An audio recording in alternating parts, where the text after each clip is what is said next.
नमस्कार, मैं शुभांगी त्रिपाठी और आप देख रहे हैं जन एक्सप्रेस। आज बात करेंगे उत्तर प्रदेश की राजनीति में आए उस बड़े बदलाव की जिससे न सिर्फ सत्ता के समीकरण बदले हैं बल्कि 2027 के चुनाव की बिसात भी बिछा दी है। उत्तर प्रदेश में मुख्यमंत्री योगी की कैबिनेट का दूसरी बार विस्तार हो चुका है और इस विस्तार को सिर्फ एक सामान्य प्रशासनिक कदम मानना बड़ी भूल होगी। दरअसल ये विस्तार राजनीति, सामाजिक संतुलन और आने वाले चुनावों की रणनीति का एक बड़ा संकेत है।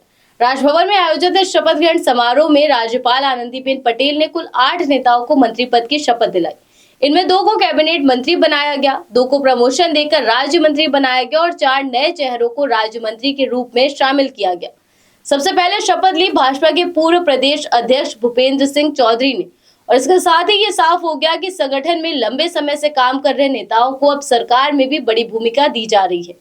उनके साथ शपथ से बगावत कर भाजपा में आए मनोज कुमार पांडे को भी कैबिनेट मंत्री बनाया गया, जो साफ तौर पर विपक्ष को बड़ा राजनीतिक संदेश है। इसके बाद जिन नामों ने शपथ ली उनमें अजीत पाल सिंह और सोमेंद्र तोमर शामिल हैं, जिन्हें प्रमोशन देकर राज्य मंत्री से स्वतंत्र प्रभार का दर्जा दिया गया है।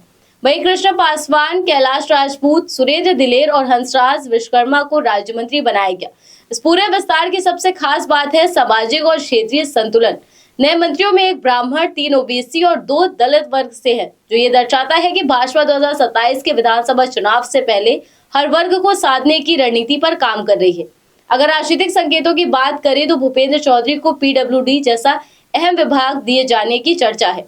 यही वही विभाग है जो पहले जितिन प्रसाद के पास था, लेकिन उनके केंद्र में जाने के बाद से ये जिम्मेदारी खुद मुख्यमंत्री संभाल रहे थे। ऐसे में अब ये जिम्मेदारी सौंपना एक बड़ा प्रशासनिक बदलाव हो सकता है। वही मंत्रियों की कुल संख्या अब 60 तक पहुंच गई है, जो कि संवैधानिक सीमा भी है। इसका मतलब साफ है कि अब बिना किसी को हटाए नए मंत्री नहीं बनाए जा सकते, यानी आने वाले समय में फेरबदल और जिम्मेदारियों का पुनर्वितरण तय माना जा रहा है।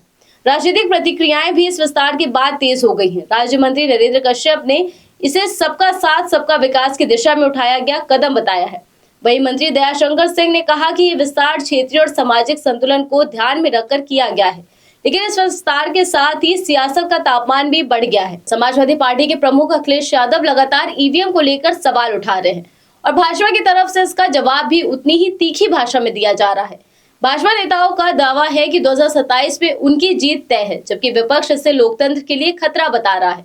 अगर हम पिछले विस्तार पर नजर डालें तो 5 मार्च 2024 को लोकसभा चुनाव से ठीक पहले पहला विस्तार हुआ था, जिसमें ओम प्रकाश राजभर, दारा सिंह चौहान जैसे नेताओं को शामिल किया गया था।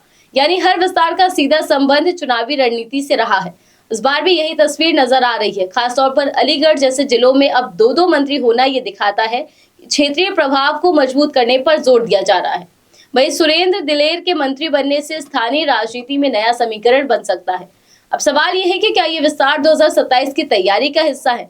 क्या भाजपा ने सामाजिक समीकरण को साधने के लिए ये बड़ा कदम उठाया है और क्या विपक्ष इस रणनीति का जवाब दे पाएगा? इन सभी सवालों के जवाब आने वाले वक्त में साफ होंगे, लेकिन इतना जरूर है कि उत्तर प्रदेश की राजनीति में एक बार फिर हलचल तेज हो गई है।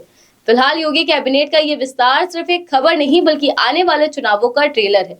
अब देखना ये होगा कि ये नया समीकरण सत्ता को और मजबूत करता है या विपक्ष को नई ताकत देता है। आप क्या सोचते हैं? क्या ये फैसला 2027 में गेम चेंजर साबित होगा? फिलहाल इस खबर में बस इतना ही। आप देखते रहिए जन एक्सप्रेस। धन्यवाद।